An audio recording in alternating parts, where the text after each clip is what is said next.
Chapter 49, Head Road.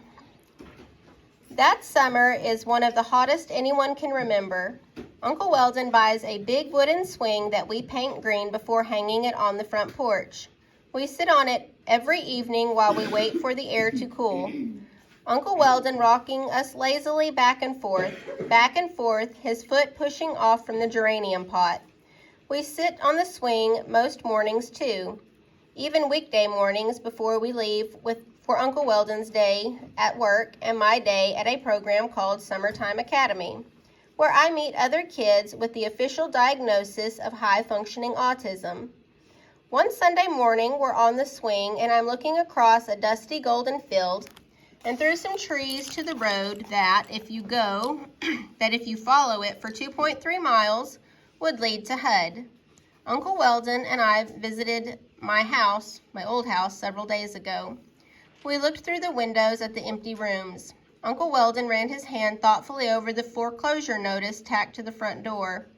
We haven't heard from my father since the night he left me with Uncle Weldon, so we were the ones who cleaned the house out last month. I didn't want to keep anything except Rain's belongings, her leash and bowl and toys. I put them in a bag under my bed.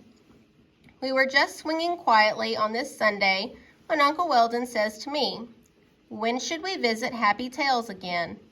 I glance at him. Well, don't you think it's time for another visit? There are probably some new dogs up for adoption. I don't know.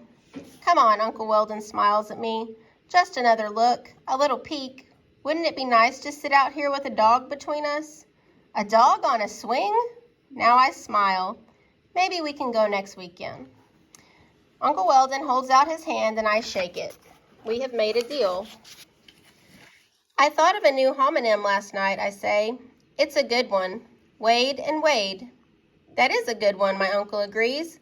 Was there room on your list? Yes. You know who else has a homonyms list now? No, who? Pravani. I'm going to call her and tell her about Wade and Wade.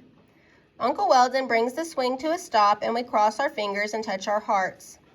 I look across the field again, then up to the sky, which is a vast pale blue. I remember the music festival, the notes that soared above our heads. I think about the homonyms sword and sword. They are an interesting pair because sword is a very nice word, especially when you imagine musical notes swishing through the evening air, but sword indicates weaponry.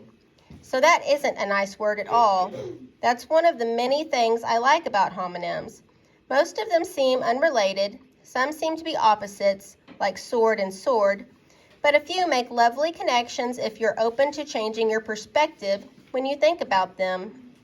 I stand up and squint my eyes shut for a moment, remembering the night with my Uncle Weldon when the music soared through the air, and notes and the sky and our hearts were one.